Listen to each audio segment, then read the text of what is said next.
You're what's good, YouTube? Back with another one. As you see, I got my shit back working. It's been a minute since I used one of these green screens, but we ain't gonna ignore that. We're gonna go ahead and go back into the Spongebob conspiracy theory thing. Get right back to it. Boom. Make sure I got everything set up.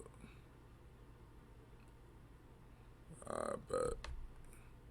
The show SpongeBob SquarePants is not what you think it is. There is a secret group of puppet masters who are always watching the citizens of Bikini Bottom and pulling the strings. Hidden within Bikini Bottom are spies that keep an eye on the characters and make sure everything goes to plan. This is a conspiracy that will fundamentally change the way you look at the show SpongeBob SquarePants, and I believe it's all actually intended by the creators, and I'm gonna prove it.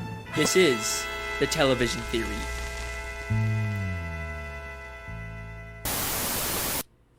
You guys had a great reaction to my Squilliam Fancyson theory, and I had a lot. Yeah, I reacted. For those of you that didn't see that video did pretty good. It's already at like 50 views, I believe. So yeah, y'all want to see more of these? Yo, let me know what y'all want me to react to. Alright, this video is 18 minutes long, so let's get A lot of fun making it. Squilliam, you lying, deceiving bastard! I didn't even realize that! But trust me when I say that what I've discovered this time is much bigger. To start this theory, we have to go back to the very beginning of the very first episode of SpongeBob SquarePants. Ah, the sea. So fascinating. So wonderful. Here we see Bikini Bottom, teeming with life. Home of one of my favorite creatures, SpongeBob SquarePants. Yes, of course he lives in a pineapple, you silly. So let me ask you a question. Who's speaking in this clip? Well, obviously that's just the narrator. We hear his voice many times throughout the show. Ah, Goo Lagoon. A stinky mud puddle for you and me. Ah, the Krusty Krab. Through these doors pass all the many kinds of undersea life. Puff's boating school, where diligent students learn the rules of the road. But who exactly is the narrator? Well, he's just the narrator, right?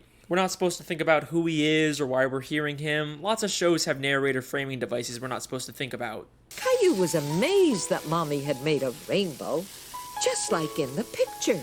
But there's something different about this narrator. He sounds a lot like he's narrating a nature documentary. The ocean. From above, a simple blanket of water. But below, a complex world full of color, life, and wonder. Ah, the sea. So fascinating. So wonderful. Here we see Bikini Bottom, teeming with life. What if I told you that he's not just some random disembodied voice? He's an actual character in this universe.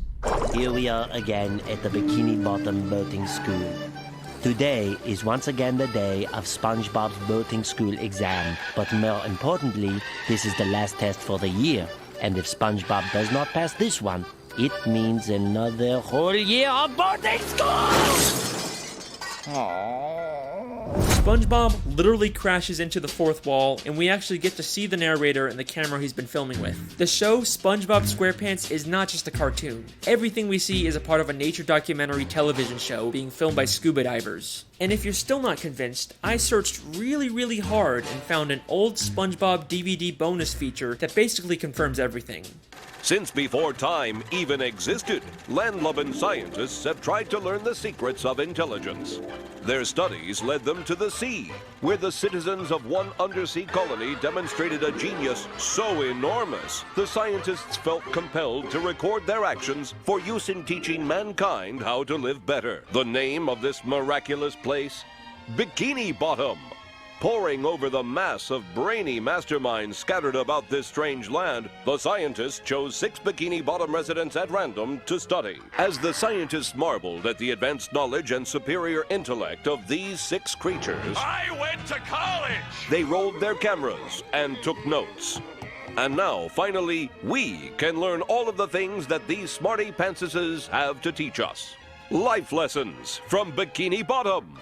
I don't know how it can get any more clear than that. Now, if you rewatch the show with this new information in mind, some things start to take on a whole new meaning. Throughout the series, there's this weird, unexplained running gag of a human hand interfering with the characters. It's even in the beginning of every episode in the intro for the show. Maybe the filmmakers are doing a bit more than just studying these characters. The hand seems to mostly interfere just to maintain the health and safety of the characters, like treating Spongebob for the suds. Well, Mr. Squarepants, it seems you have the suds. Are you ready for your treatment? Oh, Hans!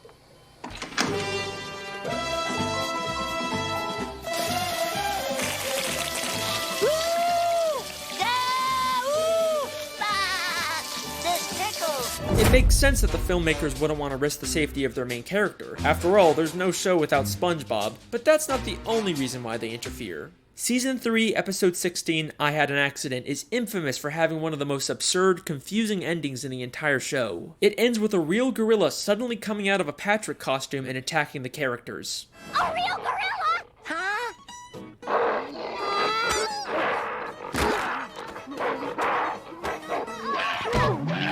Then as soon as SpongeBob begins to question the logic of the scene, this happens. What's a gorilla doing underwater in the first place? Well, it's funny you should... see, George, they're onto us! Let's get out of here.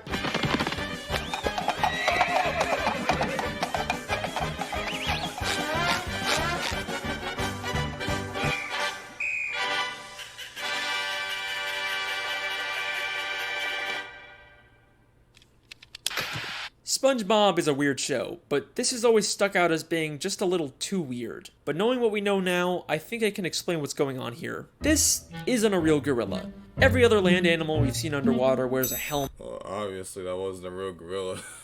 That was obviously a guy in a costume, but I don't really know what to say. I have like so many mixed thoughts. Let's get back into this. And is drawn in a cartoony style. The gorilla is shown in a live action style, and the only time we ever see live action characters is when they're human. So I believe both the gorilla and the horse he rides away on are humans wearing costumes. The filmmakers set this whole thing up just to make the episode more entertaining. It's starting to seem like this isn't strictly a nature documentary anymore. It's more of a reality TV show made for entertainment.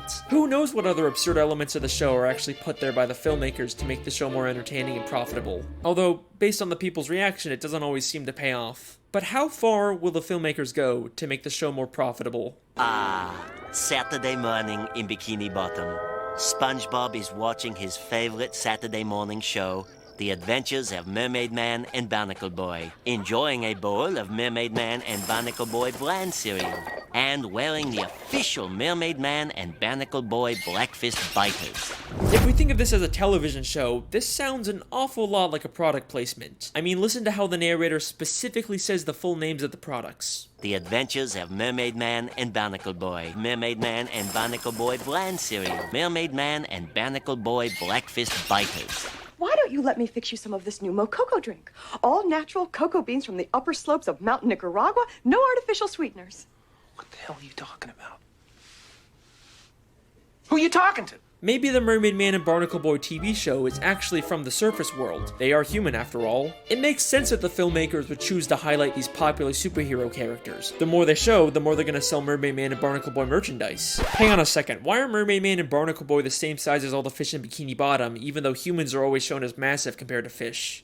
Whatever, I'll come back to that one later. The show doesn't even just hide product placements. In the episode Model Sponge, they literally trick SpongeBob into making a commercial for a human product.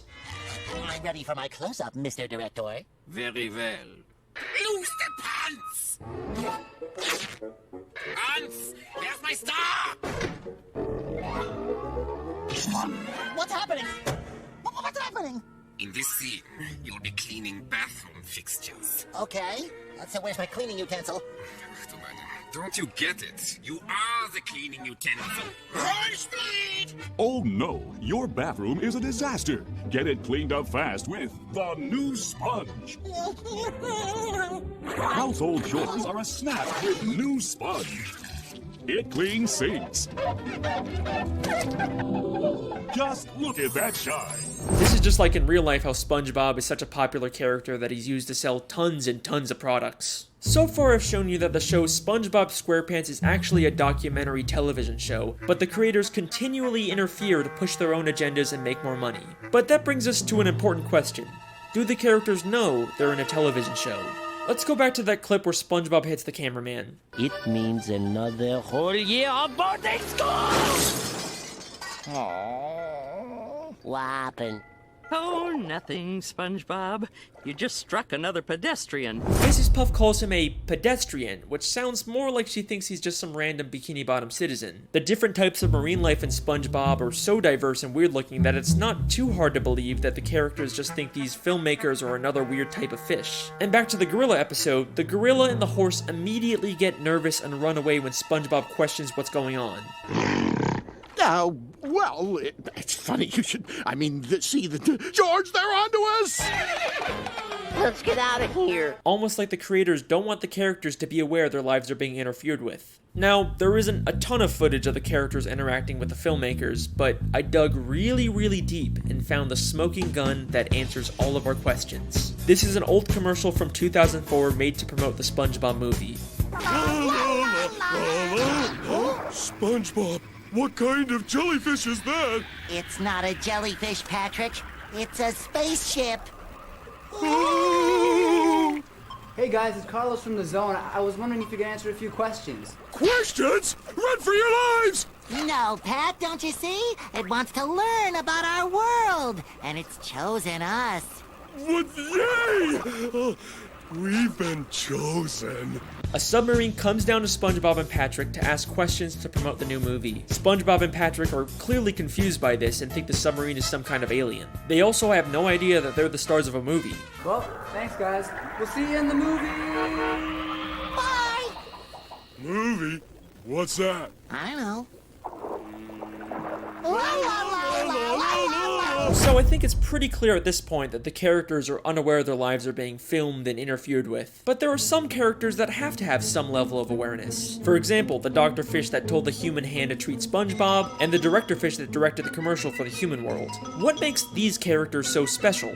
First off, the Director Fish isn't actually from Bikini Bottom. Before he directed this commercial, we saw him as a citizen of New Kelp City in the episode Whatever Happened to SpongeBob. Out of all the characters they could have used, they specifically chose a character from out of town. Almost like the filmmakers didn't want to use anyone in Bikini Bottom so they wouldn't risk everyone finding out about the television show. Then there's the Dr. Fish. We don't know where he originally came from, but he's an extremely suspicious character. Usually he's purple, but sometimes he's orange, sometimes he's purple with orange hands, sometimes he's a pirate, and he bears a striking resemblance to Dr. Manowar from the Jellyfish Convention. And now it only hurts when you touch it. Why does he have so many different disguises and identities? What is he hiding? I believe hidden throughout Bikini Bottom are spies like this who are aware they're in a television show and keep tabs on the main characters and make sure everything goes to plan. There's so many suspicious characters in Bikini Bottom that it could literally be anyone. The mailman, the hot dog vendor, Old Man Jenkins, it could literally be anyone. But what if I told you that the biggest spy of all isn't some random side character? It's one of the main characters of the show. Someone who's been there from the very beginning. Someone who's not even from Bikini Bottom. Someone who's not even from Sandy. Watch it be Sandy. The ocean. That's right. Sandy Cheeks. Sandy Cheeks is the thrill-seeking, scientific squirrel from Texas who lives underwater in her tree dome. But why did she come to Bikini Bottom? In the episode Chimps Ahoy, we find out she was hired by a group of chimpanzees to come underwater and create inventions. But why does she need to be underwater to make inventions? She could have just as easily have made any of her inventions on land. It must be extremely expensive to maintain a giant dome of air underwater. There is no way the only reason she's here is to make random inventions. I think this whole episode is an elaborate ruse to throw off the other characters from the real reason Sandy is in Bikini Bottom. To spy on the main characters and make sure the show stays on track. Many of the times the characters are in danger, Sandy conveniently steps in to save the day, and many of the wacky, entertaining episode plots are driven by an invention Sandy creates. Everything she does is a calculated move to carry out the hidden agenda of the filmmakers. Her entire friendship with Spongebob and the other characters is built on a lie. But you're probably saying, Sandy is a sweet, friendly squirrel, there's no way she's behind this. You're not convinced yet? That's okay. Because what I'm about to show you is so mind-blowing, so insanely revealing, that it's actually the whole reason I decided to make this video. Get ready for the big one. Season 10, Episode 10, Feral Friends, is the episode that unlocks this entire mystery. During a birthday party, a green moon suddenly appears and turns everyone except Sandy into less evolved, real-life versions of themselves. Sandy is completely caught off guard by this and decides to call someone for help. And take a guess who she calls.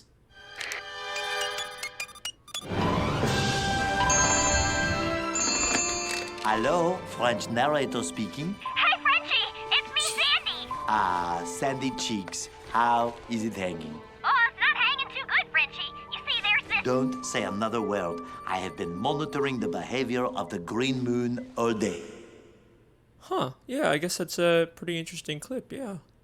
Holy shit! Sandy literally calls the narrator to let him know what's going on and asks for instructions on what to do next. She has been working with him the entire fucking time. He even has a picture of her on his desk. This is where I originally planned on ending the video, but there is still one small issue with the television theory. Just one nagging plot hole that contradicts everything. If this is all a television show filmed by scuba divers, then how are we seeing inside the buildings? It's not like any of the humans filming the show could fit inside them. It's the one annoying thing that keeps this theory from being complete. I mean, the most logical explanation is that they have hidden cameras inside of everyone's homes, but we never really see anything like that. Holy shit. Season 6, Episode 24, Truth or Square. The Spongebob 10th Anniversary Special where they reveal lots of stuff about the characters. But the most damning piece of evidence comes from when the characters get lost in the Krusty Krab vents and end up in a room full of monitors showing live footage of all of their homes. Oh! My house is on TV! All of our houses are on TV. Gary the Snail, you get down from that bed this instant! Hey, there's my house! Look, it's Sandy! And who is the character responsible for all of these hidden cameras? Mr. Krabs, why do you have cameras watching us? Oh, well, I just want to make sure you all floss after every meal. Thank you, Mr. Krabs. Dental hygiene is very, very important. Dental hygiene? Eugene, you lying bastard. Of course he would sell out his friends for a quick buck. And if there's any part of you that thinks there's some chance Mr. Krabs has all these hidden cameras for some other reason, then take a look at what happens next. Hey, who are those guys?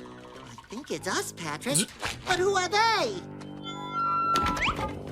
Alright, they're not even trying to hide it anymore. A cameraman and a boom operator have been following around the characters this entire time. And just like the gorilla, as soon as they get seen, they make a run for it. The case is closed. The television theory is something the show has consistently alluded to from the very first episode to the newest episodes. Maybe one day the show will actually directly address it and our characters will discover the real truth about their world. But regardless, that's my theory. I hope you guys enjoyed. Let me know what you think in the comments. Make sure to subscribe if you want to see more. See you next time. Hey, whoa, hang on a second. You thought I forgot about the Mermaid Man and Barnacle Boy thing, didn't ya? Alright, here's a quick bonus theory. Mermaid Man and Barnacle Boy were two superheroes that fought crime underwater and protected the sea from evil. Whether or not they actually did this or was all staged for television isn't clear, but they both spent their lives underwater until they became old and retired. But after spending so much time under the sea, they no longer fit in with human society. Plus, Mermaid Man is clearly dealing with some form of dementia and PTSD from fighting evil. But you can't retire. There's evil afoot. What? Evil?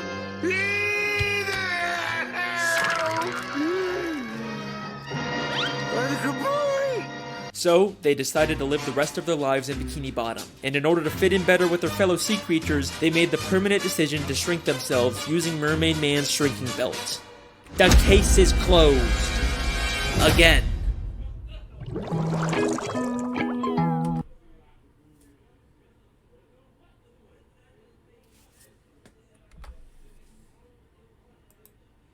I don't even know what to say. I'm anxious to go ahead and record another video.